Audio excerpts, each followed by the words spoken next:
am Molly Evans. I'm a board member with ITSAN, and I don't think we've had a live webinar since October.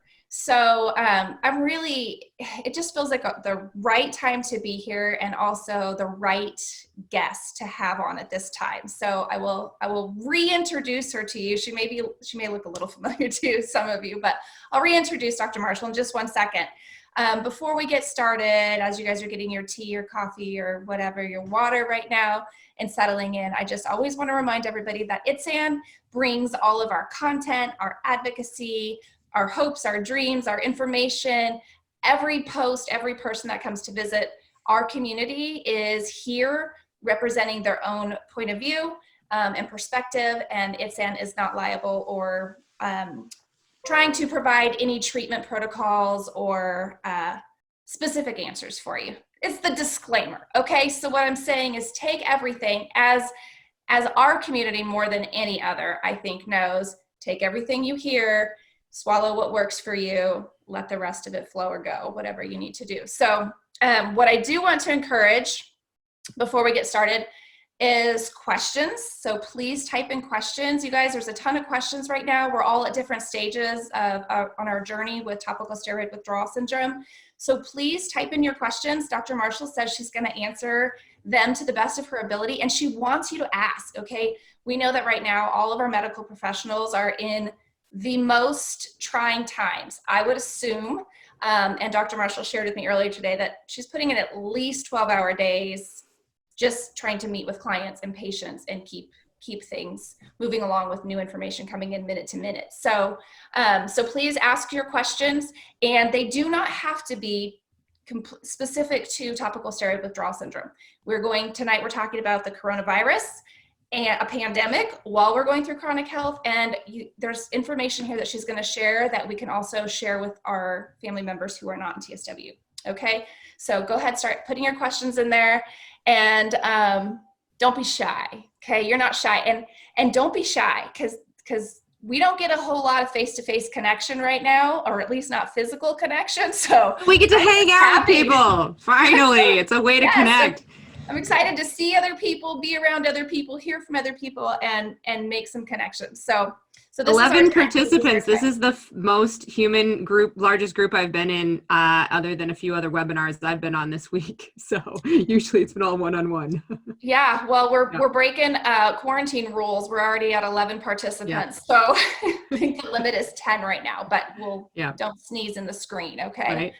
Right. Okay, so before I introduce you, will you just give us, from a medical professional's perspective, I know that you hold licenses and all of these things, please just give us your disclaimer. Absolutely. So what I want to share with you guys is that, as Molly has also said from ITSAN, but for me personally, I'm not giving any medical advice.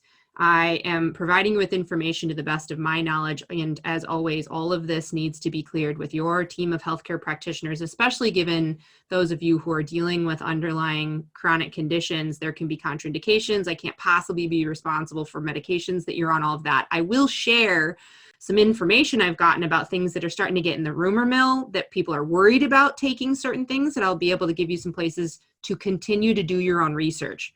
My intention tonight is to give you some really good seeds for thought and some specific actions to then go research on your own and look to see if that's going to be a fit for you and your specific circumstances. So what I'm going to share with you tonight is, my best clinical knowledge. It's coming from research, some of which I got today, much of which I've gotten this week, in addition to my actual background of knowledge of natural therapies and ways to help the body promote healing and overall remain healthy and well. And that they're my opinions. I'm not standing for any organization. I'm not making claims that I can treat or prevent COVID-19. This is actually going to be more about having your body be strongly supported under all kinds of potential immune threats. And this is the one that we're dealing with right now. I think that covers everything, Molly. Does that sound right? Yeah. And I love you guys, and I'm here because I want to share things that I actually are seeing making a difference for people in general and also in the current circumstances. Yeah. And I want to just say thank you for coming back to our community. Some of you may remember I interviewed Dr. Marshall last January, so a year and a few months ago, and we discussed the hero's journey. Yeah. And I don't know what communities you all talk to. I know there are many, but I feel like we're your favorite. For sure. Definitely. Dr. Marshall has actually been my one and only personal doctor since I was 5 months into my TSW journey. And I'm over 6.5 years. It was actually about 6 years this month that we met. I think 5 years. I don't know, 6 years. Who cares, right? But the reason I say that is because as the ITSAN community, those of us going through this TSW condition, we already know that it's hard for us to get concise answers, support, medical attention. And so I asked Dr. Marshall to come and talk to us because there may be new worries and fears, new symptoms, new things coming about while we're going through this condition, because we have this whole new element out there, this whole new possibility. And I trust her. And so that's why she's here. And I say I trust her because she saw me from month 5, which was a really dark time for me, mostly physical at that moment. And she knows TSW. So she knows our condition, at least firsthand through me. And so I trust her to come into our group with the understanding and compassion for what we already are going through, and then also to support us with this information that is on overload right now, like bananas. So Rochelle, I see your questions coming. Thanks. Let's keep them coming, because I didn't write a whole lot of questions, guys, because I want us to get to those questions. So we're going to get there. So anybody else, keep them going too. Just to get started, tonight we're talking about coronavirus and TSW. We're also just talking about coronavirus and trying to dispel some of the things, because we have a doctor right before us who is on calls nonstop right now. She's learning, training, soaking this all in every second of her breath and being. So the first question is, why is coronavirus, first of all, am I saying that right? And why is it being treated differently than the flu? And what's making it so dang special right now that that's all we know about? Yeah. So, yes, you're saying that correct. So coronavirus is what the bug is called. That is a technical term, the bug. And COVID-19 is the disease itself. So we differentiate, you can have an infectious bug may have, or, virus, parasite, or bacteria may have a certain name, and then the disease it causes has a different name. And that's what we're differentiating between the two. But, COVID-19 is the disease. And so in that sense, the flu is caused by a myriad of actual different types of viruses. There's a particular influenza virus, but as we know, it mutates and there can be multiple different strains. So instead of us going around saying this strain, that strain, that strain, we call it the flu, influenza. COVID-19 is the disease that is being caused by this virus. So we can basically interchange the two. There are probably lots of things I'm going to say slightly off from a technical standpoint. I am an expert in naturopathic medicine. I'm not an expert in all aspects of microbiology and now I can't even think of the word, studying people and diseases. There's a word for that. But my point is, why is this one special? This is actually something that any of us can Google, but just for the sake of saying it here to you guys, and I'm pulling this off of vox.com. There's a really great just display.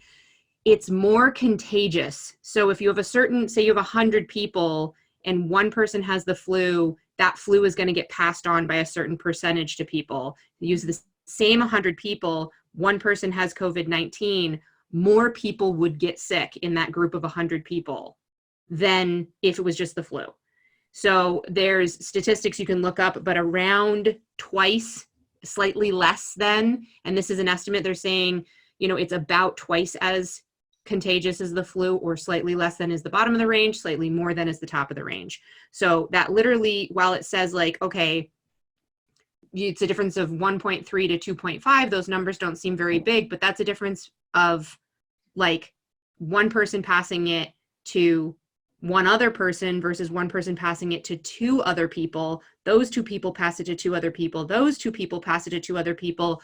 That's where we get the exponential growth curves. Okay. There's also a really great article on Tim Ferriss's blog that I just read last night, where he compares, it's a model that they create of what happens when you have lag time, which is our incubation time, and you have exponential growth, which is how contagious it is. And what seems like small numbers in it being more contagious and having a longer lag time, what that means, let me see if I can say it in really plain English. It means your doubling rate happens faster, and the incubation time means more people get exposed for a longer period of time, and more people get exposed when nobody knows they even have it. The incubation time for the flu is the time from the first exposure to first symptoms. So you got it, but you don't know you got it. It's 1 to 4 days with the flu. It's 1 to 14 days with COVID-19. That's another 10 days. People are walking around not even knowing they potentially could be giving it to people. That's a whole bunch more exposure time than you would have. Now in the flu, in those 1 to 4 days, you'd start to get symptoms. You feel like crap, you go home, and we didn't call it social distancing. We called it, I have the flu, I'm staying home from work. So then that's what ends up happening, and you end up getting an increased rate increase. And so that's what we're really dealing with as what makes this scarier than it is for the flu and why we're responding differently. Okay. And so I want to kind of follow up with that on, is the way it's being spread the same? So it's respiratory droplets. So that's a very, what the heck? What does that mean? It means gunk out of your lungs comes flying out of your mouth and hits somebody in the face. Now, it doesn't have to be the face, but that is actually the most, so coughing on somebody, sneezing on somebody, kissing somebody, unfortunately, that is a way that we can do it. But it's where actually the virus lives in our lung cells, and it comes out of the lung cells and goes into somebody else's lung cell. That's the route of transmission.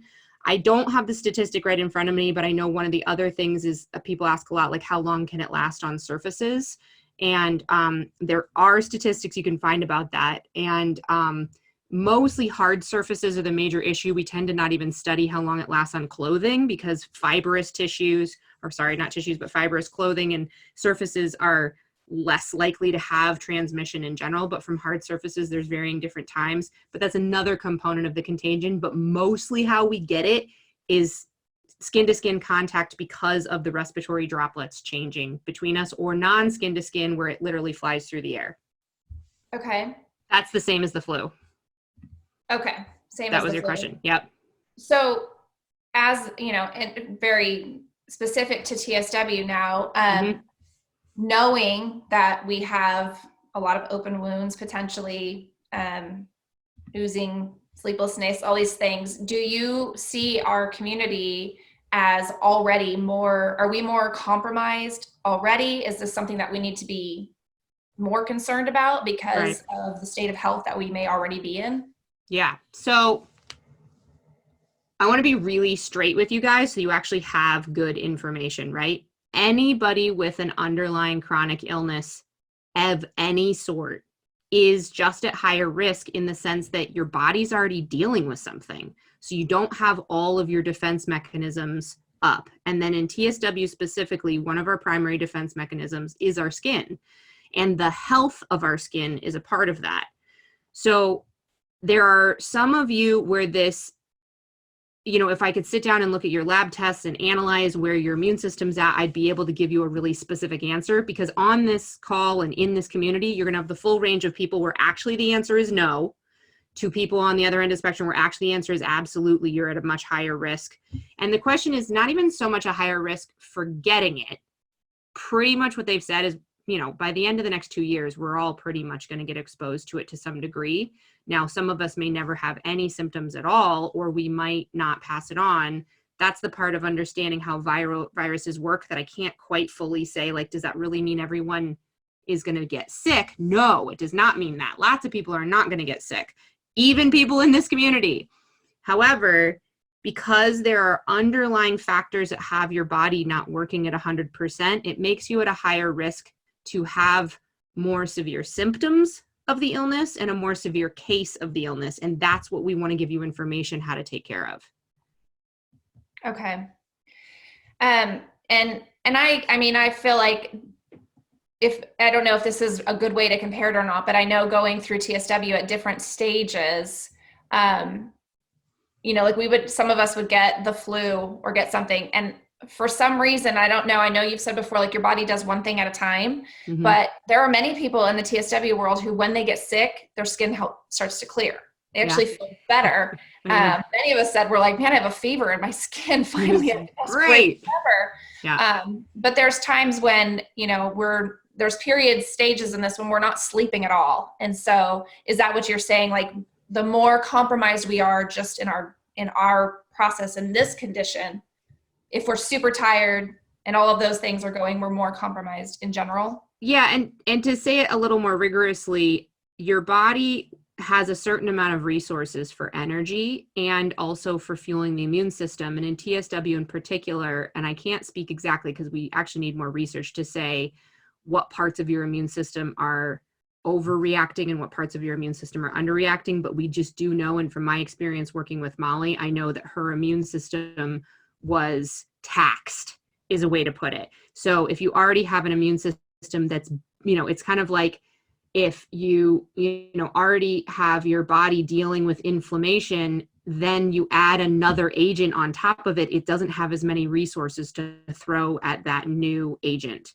So it's, it's like there may be energetic components and there may be immune components. And by energetic, I mean literally the amount of energy that your body has that can come from, I've had a difficult time getting good rest for the last 2 years of my life. That's going to put you in a place where you don't have as much actual vitality and energy on board to be able to be as effective fighting the virus as somebody else might. There's one other thing that I want to talk about. I've debated. I'm just going to give you all the information, guys, and then we're going to work out the questions and the fallout afterwards. Another thing that can happen, and I didn't see this with Molly, but I, would have to do a full-blown study of TSW patients to be able to say on a broad spectrum if this is the case or not. But one of the things that's happening is when I know, particularly in autoimmune disease, which there's some thought that there could be autoimmune activity underneath some things that people are dealing with TSW, is your immune system actually won't necessarily respond with a high fever and a lot of snot and a lot of symptoms, but that doesn't mean you're not sick. So when our body gets a virus or a bacteria, and I'm going to talk about viruses, but it also happens with bacteria, the bacteria or the virus comes into our body and our immune system mounts a response to that to try and kill and eliminate the virus out of our body. That response is causing a fever. It's your body that makes the fever happen to kill off the virus. The mucus production is to create a slip and slide to get the bugs out of your body. And it also literally coats the outside with bacteria, in particular, coats the outside of the bacteria so they can't adhere to the cell and reproduce. Viruses are already inside the cell, so we have to deal with them differently. But part of the mucus is to get things out of your body. So if you have somebody who, one of the red flags for me is when I have an autoimmune patient who comes into my office and says, yes, I have lupus, but I haven't had a cold or a flu in 8 years. That's actually telling me that their body is underreacting because almost everybody gets a cold or a flu at some point in a couple of year time period. So it's something to be aware of for yourselves in this particular community. If you're feeling schmeh and you don't actually feel like you have a full-blown flu, but you've got some low-grade fever, like you may only mount a 99-degree fever. When your kid gets a flu, they mount 102-degree fever because their vitality, their immune system's able to do it. So there's some naturopathic practices that are home treatments you can do to actually keep a fever going or to basically fake a fever that are really healthy for your body when you have any sort of cold symptoms or flu symptoms in general. And in particular, this would be really good for you guys. We'll make sure those resources get posted. But one of them is warming socks, which is a treatment where I'm not even kidding. You're going to go to bed with wet socks on. Trust me, it's a good idea. As Molly can attest to. And you put wet, not dripping wet, but like damp, wet socks on your feet. You put thick wool ski socks or warm socks over the top and you go to bed in those. And what happens is your body works to dry the socks out and your circulation increases. Research has actually shown if you do warming socks 3 nights in a row, you start to increase the number of circulating white blood cells. So you're getting your immune system to actually get on board. And you could do warming socks all the way through an entire illness until 2 to 3 days after you're 100% symptom free. There's actually other fever therapies that there's a really great website. One of my professors from naturopathic school put all of this into an article where he talks about fever therapy. He talks about why we should not suppress our fevers, particularly with NSAIDs, anti-inflammatories, and Tylenol, and how that actually robs your immune system of its ability to fight the virus. Now, I do have a client right now that we haven't gotten a confirmed positive test of COVID-19, but I'm pretty sure she's got it the way that everything's showing up. And she has fibromyalgia. So when she had the fever, her fibro pain went way up. And I hung in there with her and said, do everything you can to not take Tylenol until we need it as a last resort. 3 days in, she's like, Sarah, I gotta sleep. So we did Tylenol one night. She dropped her fever down, got some good sleep. The next day it went back up to 101. And now she's been hanging out around a 99, 100 degree fever, which you should never take Tylenol for anything in that range ever anyways, because you don't need it. Your body's fine. It's doing what it's supposed to be doing. Just since we're on the topic, Molly, I just want to follow up with a little more education about fever. So your body actually has a natural top threshold that's about 105. How many of us have ever watched ourselves or a kid in our life go to 105 fever? It's almost unheard of now because we tend to suppress fevers. Our body, and it's not just us, humans do it, other mammals do it, other reptiles do it. It's been around. Fever has been in an evolutionary history for like 4 billion years. So this is a part of how we as creatures, animals and reptiles, have managed illnesses. And the fever is actually, if fever wasn't good for us, don't you think it would have eventually killed those critters off and we wouldn't have kept it in evolution for so long? So there's more information about fever therapy out there that we can talk about, but your body will start to climb up and it starts shutting itself off, the fever off at about 104.5. It'll stay there or go down. Now, I honestly rarely ever see anybody even get there. 103, 103.5 is typically the top level. And then the body starts shutting the fever down after that and bringing it back down to 102, 101. What you should know though, the body aches of flu, that's the result of the fever. So the pain will go up. And then one of my buddies on Instagram, a colleague who's another physician, he has this whole game he plays with his kids where he's like, you're Superman, you're at 100 degrees, can you get to 101? You're killing those bugs, you're doing such a good job. It's like he's like rallying them to get on board with the process of allowing the fever to run. And that's actually a really good tactic to do for helping your immune system through this. But know that especially like with TSW, what I don't know is like, will you feel more like of the aches and pains because of some of the underlying stuff? I would imagine the itching would actually get less with a fever. You actually wouldn't even feel it. And like Molly said, sometimes she'd notice her skin felt great when she got sick because other parts of her immune system were actually now operating. And the part that was operating the itchiness and the kind of deep anxiety feeling would go down because it was being inhibited by that other part of the immune system. Yes. Not that we want to have any of that. Right. But yes, if symptoms do start, that's good information. And like Dr. Marshall said, we're going to post this more of the this links and resources. Yep. Okay, so Rochelle asked a question that I wanted to get to anyhow. I think our community, but anybody really, we're like, we're locked up in our houses right now, which for the TSW world, hello, there's a little part of us that's like, thank you. I can Everybody else can now.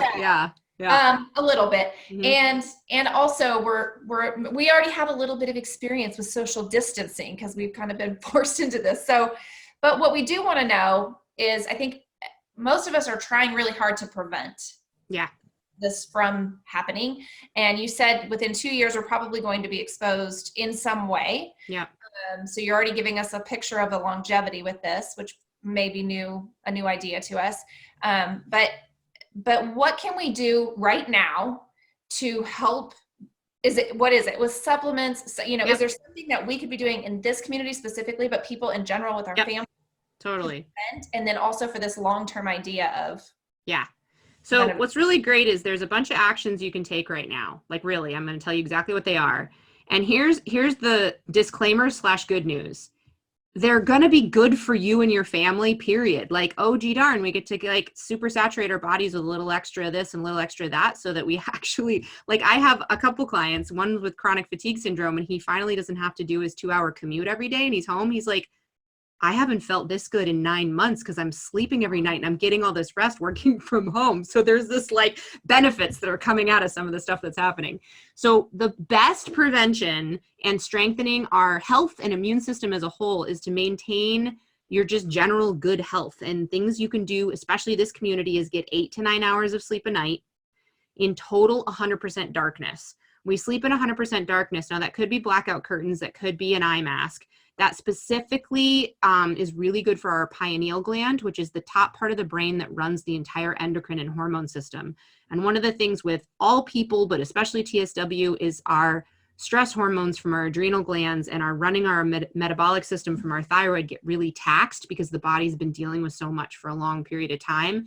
And depending on, if you were on steroids and for how long you were on steroids, there was an impact that had on your adrenal and energy regulatory system. So sleeping in 100% darkness for 8 to 9 hours a night, eating fresh organic vegetables, fruits, and then some animal protein. So basically eating a clean diet, avoiding processed sugar, flour, processed foods in general. Now I know immediately it's like, yeah, but that's the only thing I can get in the grocery stores right now. I know, we're just doing the best we can, but this is not a time to give yourself you guys especially, this is not a time to give yourself an excuse to binge on sugar and processed food and flour. That will set you up for more problems later. This is a great time to do the Whole30, to think about having more vegetables into your diet, to work on those things. This is a great time to do that. Mild to moderate daily exercise, which could, for some of you, depending on your state of health, might be just taking a chair and sitting outside in the fresh air in the sunshine, or no sunshine, but still being outside is still one of the best places for us to be, taking walks. And I just heard my sister say something about they closed all the state parks in Ohio, but there are still places to go. You can go walk around outside. There's nothing wrong with doing that. And being in fresh air and sunshine is actually really important for our health in general and through the next few months. Staying hydrated.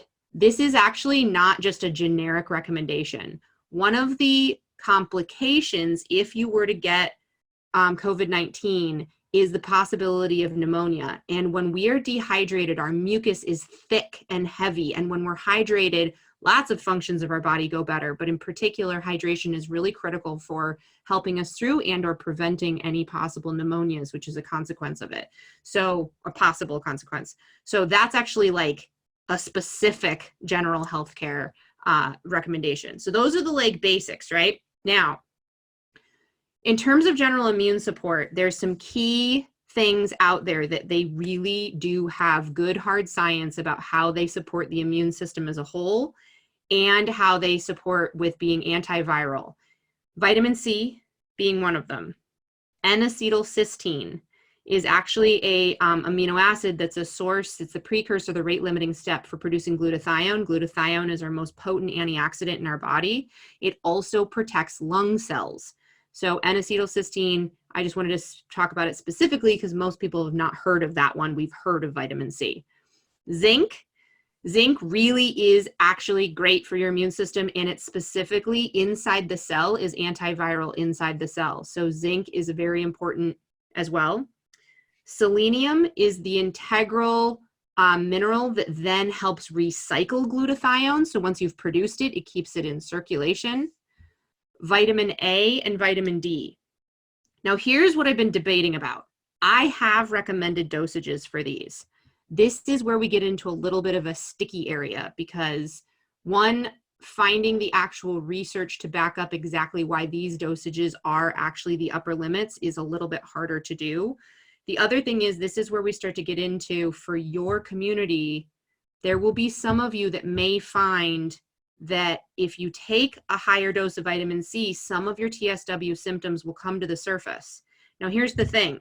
That's uncomfortable for you, but as Molly can attest to, because we've done vitamin C flushes with her on her healing journey, it was part of getting her body to actually start to release things it needed to release. But in the releasing, her skin got worse.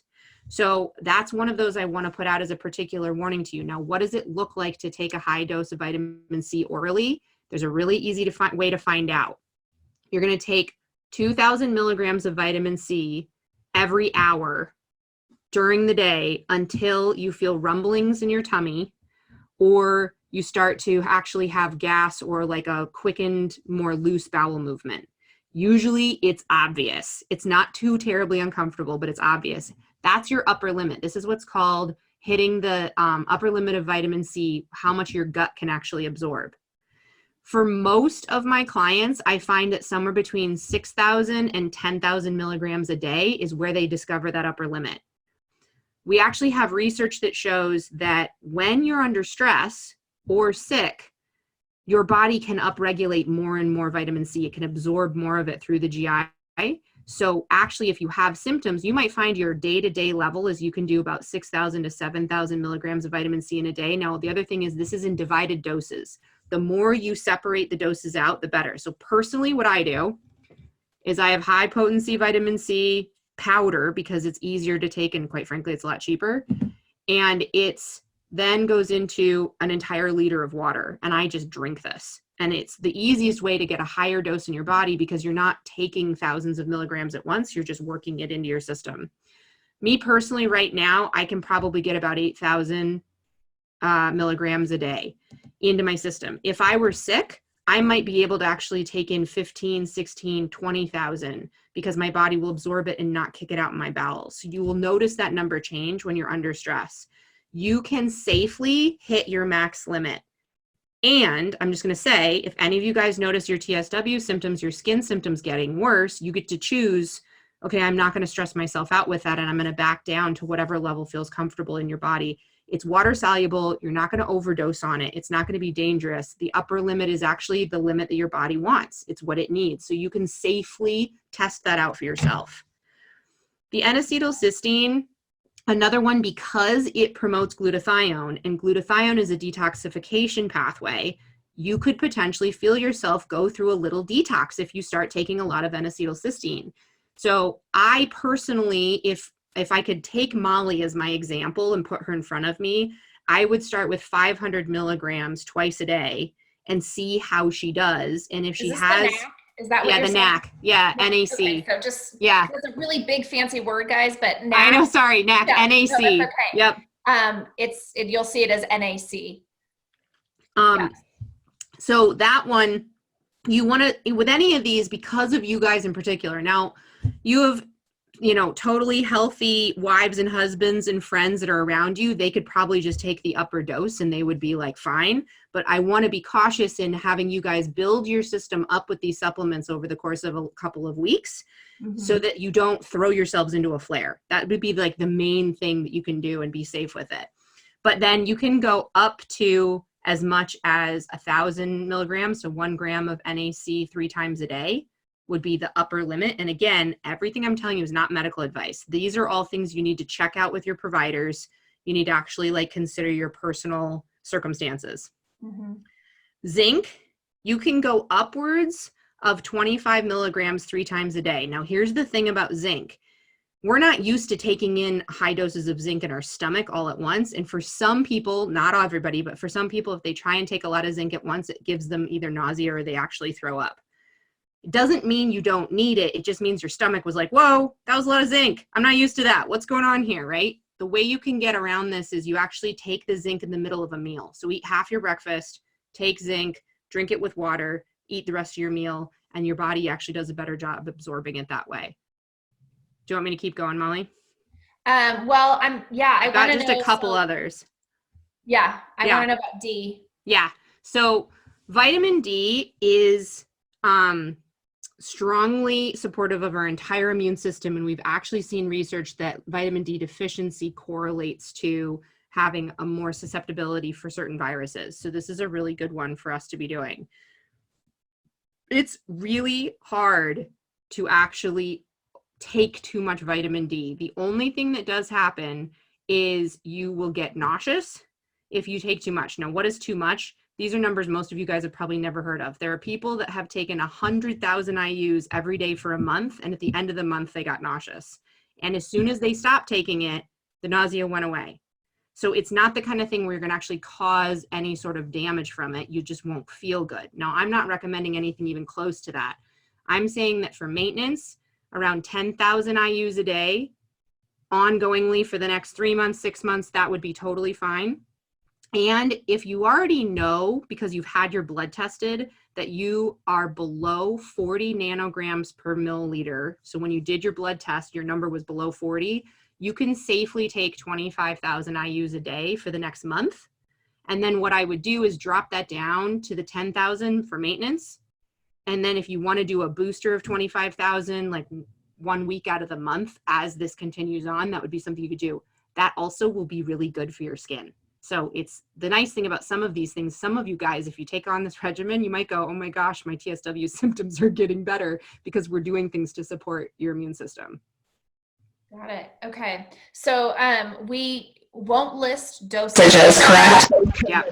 The specifics. Yeah. They have to listen to this for the rest of it. Okay, yeah. So we'll list some specifics if you guys aren't already taking those. They're all in my drawer. I take all of them every day.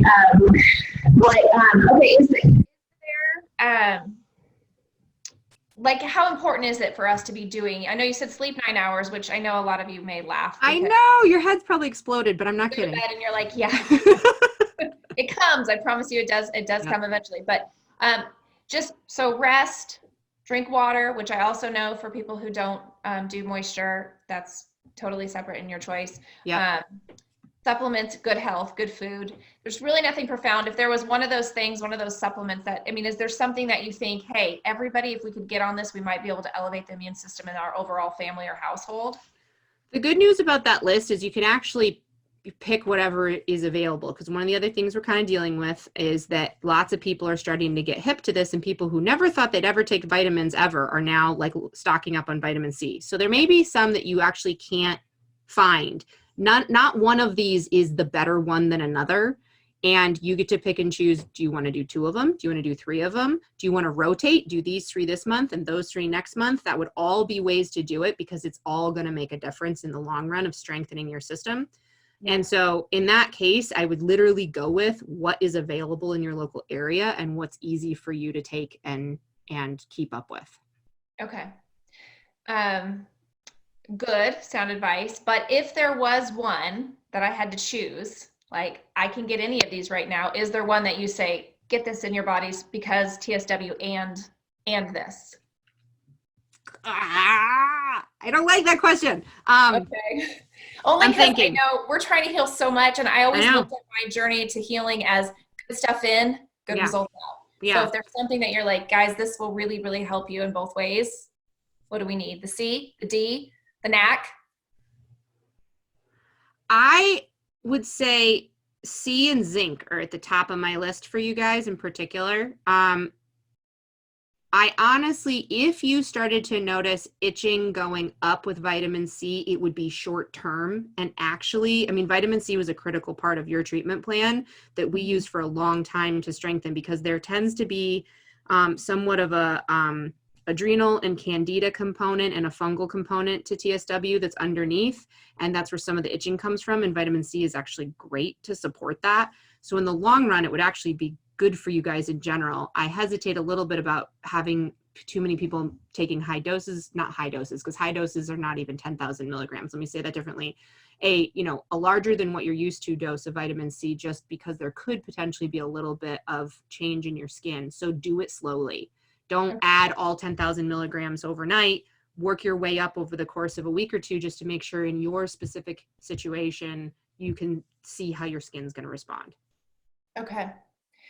We have some very specific Corona questions. Okay. If anybody else has any other questions, get them in now. Well, can you see them? I could. I'm waiting for you to tell me, though. Yeah, okay.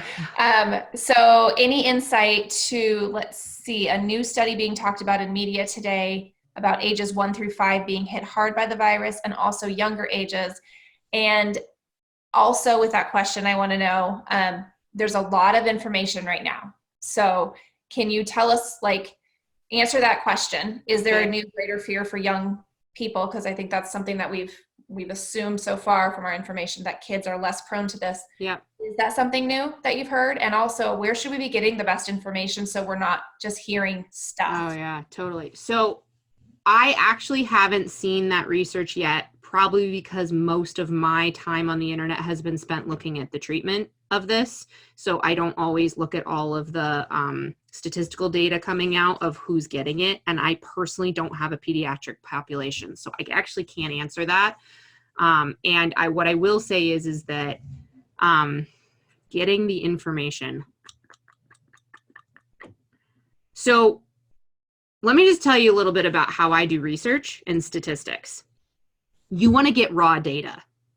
Any news source, they went and did the research and got raw data, and then they filtered it through their own interpretations, putting whatever spin that their company culture is going to put on it. So where I always trust anything is if I can go to, okay, let's say I read something in CNN and I go, wow, that sounds weird. I then take the thing that sounds weird, plug it into Google, and I go looking for the statistical data that came from so that I can see the actual numbers. Like, one of the things that I'm sure lots of you guys know about, but anybody can manipulate a statistic. You can take percentages and you can make percentages seem big or little. And it's really, really trippy to our brains when that stuff happens. So I'm always wary when anybody puts a statistic out in a percentage. I go and look at what are the numbers and where are they getting them from? Because see, here's the thing. You can see, I'm trying to do this with real actual examples. So like I was even looking for you guys at the statistics of just the difference between the flu and COVID-19. And there's one page I was looking at, which of course now I don't have open, that showed the in-hospital death rate to be 19%. So you could have a news organization that says death rate reaches 19%, but without knowing death rate of what, in what population, under what circumstances, our brains just get into the hype of it. So anytime there's statistics, I'm wary. And then the next place I go is to try and get to, like, it might mean you're going to like read an article on CNN or on NBC or on MSNBC or any of those sources. And then if something strikes you, I then go digging a little deeper to get more like the what's so, just the facts without somebody's voice on top of it, if that's of a particular interest. Right now, it's really hard to say where the best data is coming from in the general media. I personally always am going back to anything that I can default that comes from a research study, even here. And we are having research studies coming out of Europe, coming out of China that are now getting translated. One thing, and I know about this, but of course I didn't until I was in med school, is PubMed is literally, you can put in PubMed online and you can put in PubMed coronavirus. There's already tons of stuff that's on there, and you can start, now some of it's a little thick with language, but it's like that's going all the way down. And then the top of PubMed now, they already have a new banner that says, for the most up-to-date research on coronavirus, click here and click here. So there's places like that that are starting to put out ways to get and access that information. That's not really the best answer for you guys, but that is what I do. Yeah. Okay. Well, that's good. I mean, we are researchers in this community because we are. You have to be. Yeah. Yeah, we have to be researchers. So a lot of us. You guys probably actually can read medical literature better than a lot of people. Yeah. So. I'm pretty good at that. Yeah. And then just from your medical experience, background, profession, your work you're doing right now, I kind of just wanted to get a take on your perspective, and I'm hoping that you can. Well, I know that you will give us your truth always, but also give us some perspective. And do you have any idea from what you can see or what your colleagues and you are discussing when this is going to peak with the efforts that we're putting into place, and how long, like what happens and when are we done? Go ahead. Oh God. Okay. I cannot speak to it from an official standpoint at all, because the reality is we don't know. Mm-hmm. And there is, gosh, I'll see if I can backtrack to it, because before I prepared for this, I went and looked up a bunch of new information, and there was an actual really interesting chart that compared the United States efforts and growth rates to other countries, and we could actually see the trajectory.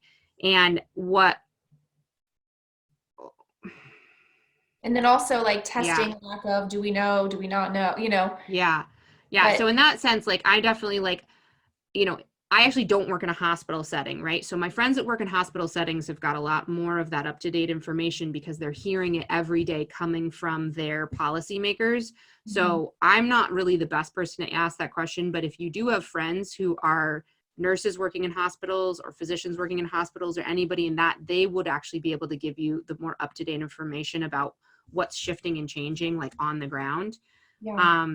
In terms of what, this is literally my opinion. Okay. So I'm almost like I shouldn't, but I'm going to, like, it's going to be longer than we were thinking for sure.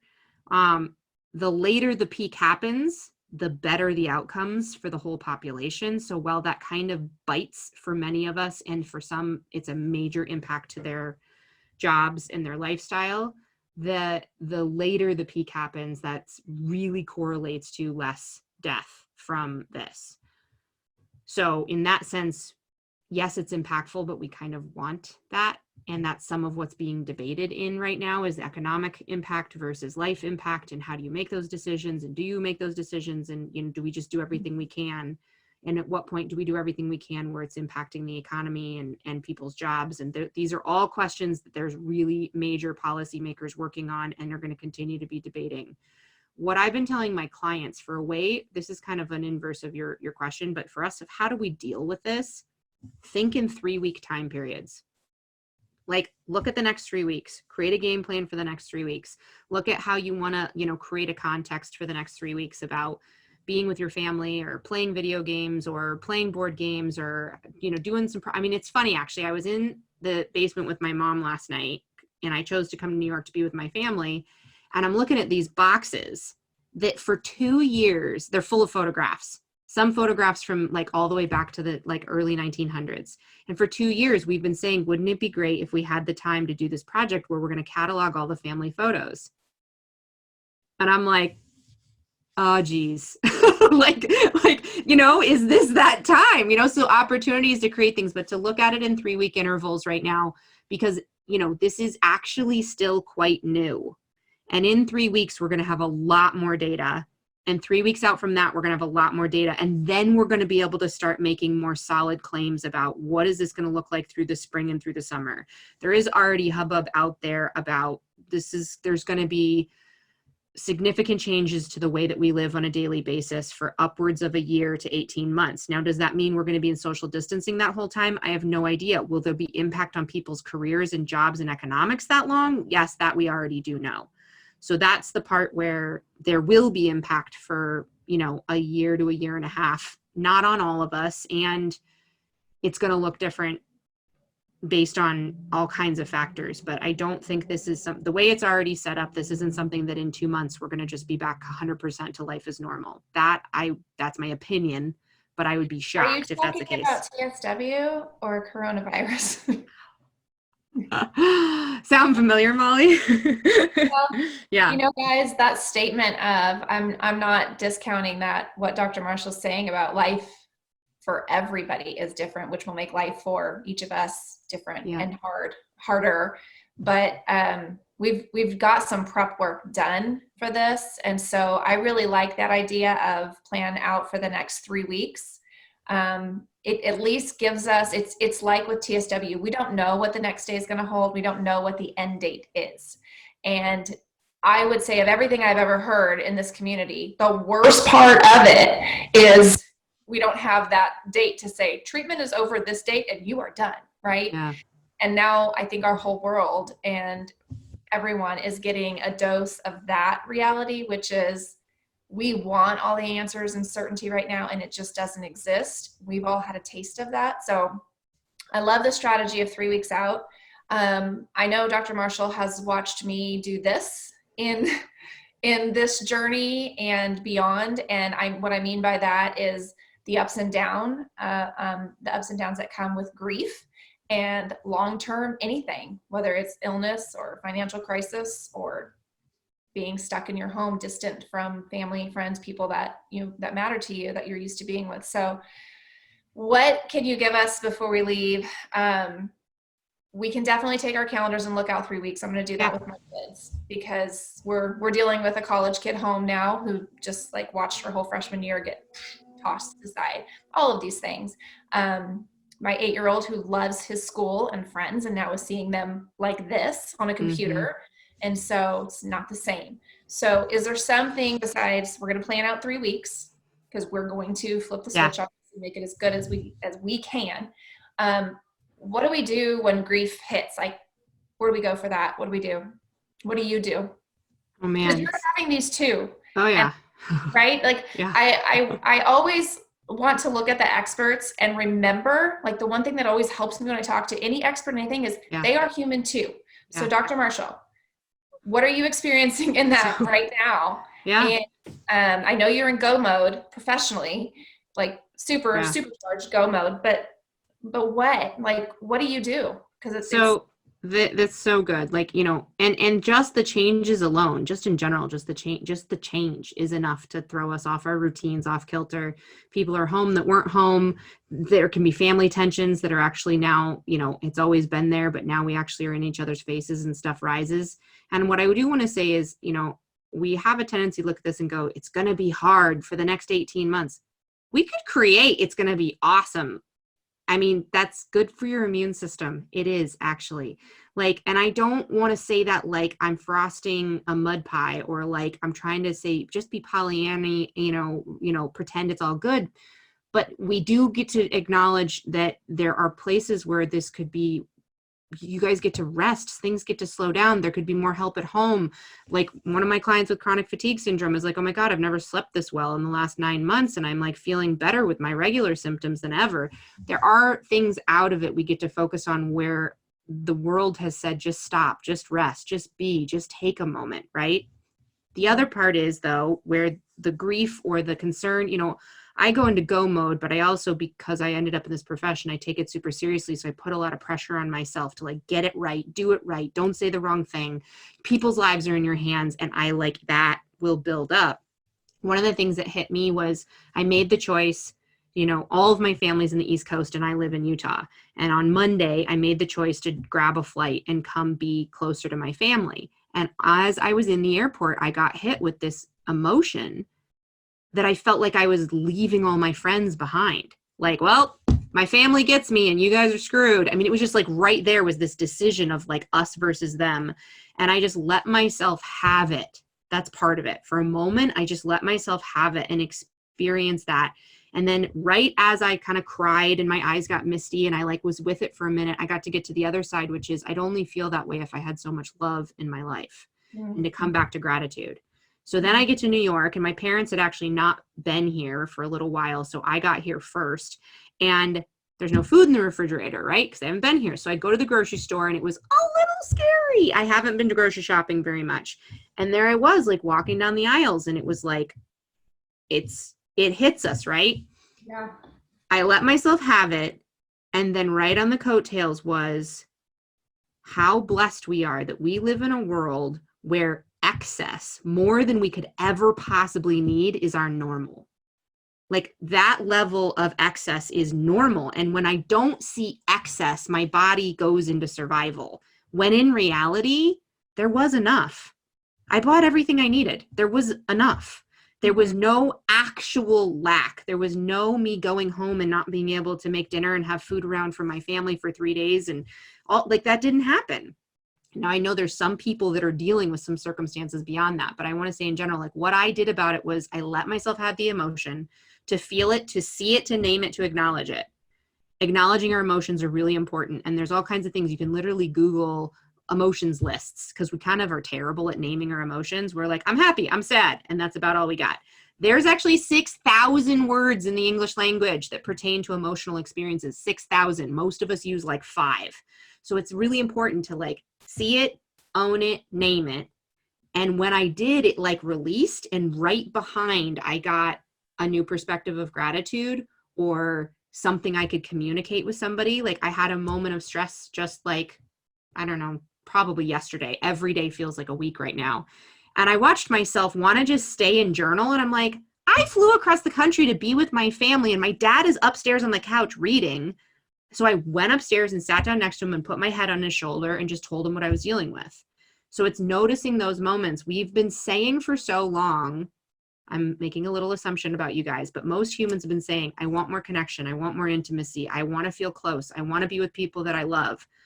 And now it's, oh my God, they're all here and home in my living room. What am I going to do? Right. And so to notice those places where we actually can take a second and connect and share our feelings and be vulnerable and say, this is scary. Ouch, this hurts.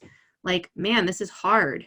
Two of my friends that have been dealing with a lot of stuff in their marriage for the last year and a half, yesterday had a 6-hour opportunity to just say everything and work through a bunch of stuff in their marriage. I don't know that would have happened if they hadn't been quarantined to their house and have to stay put because he was home from work, and they ended up like, it was hard at first, but like, that's one of the opportunities we get to have in what we're dealing with right now. Thank you. Thank you for that. And it's always been seeing the other side of, like you said, I see it, I accept it, and then the other part of it, the good part can come through. I would say to this community, to my friends and my fellow warriors specifically, one thing that I don't see any different between this and TSW is the idea of projection.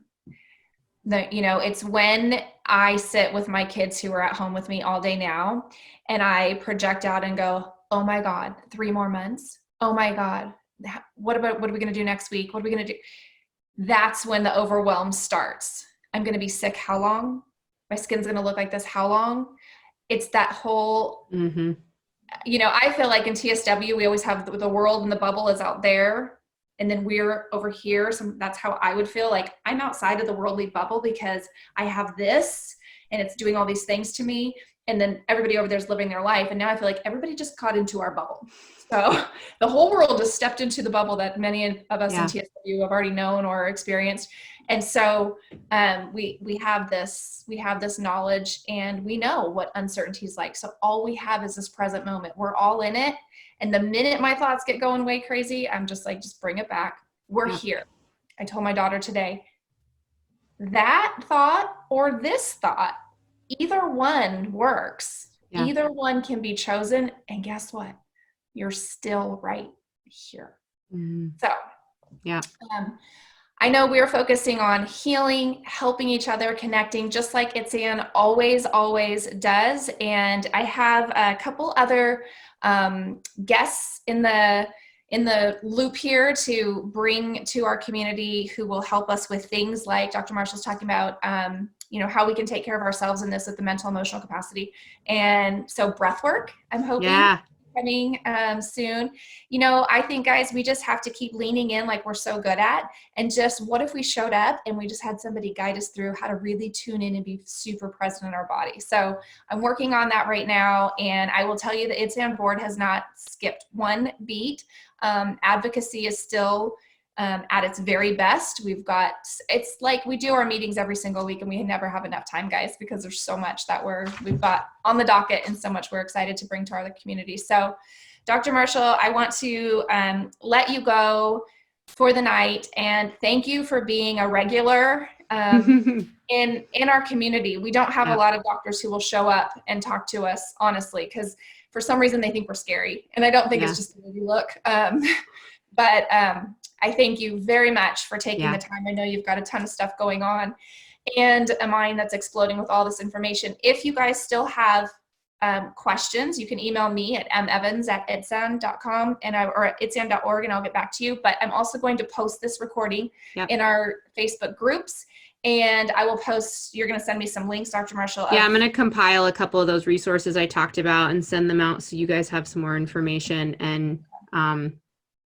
And then you're probably all going to go out and Google zinc and vitamin C. Yeah, totally. Like, Google things that will help you and that can assist you and support you instead of noise. And I'm just gonna, this is like my, insert soapboxes. There's been some stuff that's like, there's no evidence at all that supplements and herbs can support your immune system. And I think we've well debunked that even in conventional. I mean, there was an NPR article on zinc today.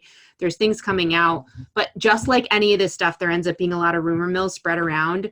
Trust yourselves, you guys. If you've used echinacea in the past, you can use it now. If you've used other things that you found would work for the common cold or when you get sick, you can trust it and use it now. I have been digging for contraindications and not finding them. I've been digging for the downside, and like one downside is, you're going to be a little bit healthier and you didn't really need that. But how would we know? And maybe actually it does end up preventing even the contraction of the illness in the first place. So, we don't have a lot of research on it to say exactly this is the scientific backing, but it's not like we're competing with a vaccine or a, antiviral protocol that we already have to treat it. This is what we have. Let's give it a shot. Yeah. And believe, as we put things in our body, that it works for us now, because we know better. We know what we put in our bodies, and we're very intentional in that. So exactly. Good. Okay. Thank you, Molly. Go. I want to wish everybody well, stay well, be well, and make sure you go to our Facebook group if you are looking for any kind of support and connection. I know I'll see you all there. Have a good night, everybody. Take care. Dr. Marshall, thank you. We'll see you soon. Bye. Bye-bye.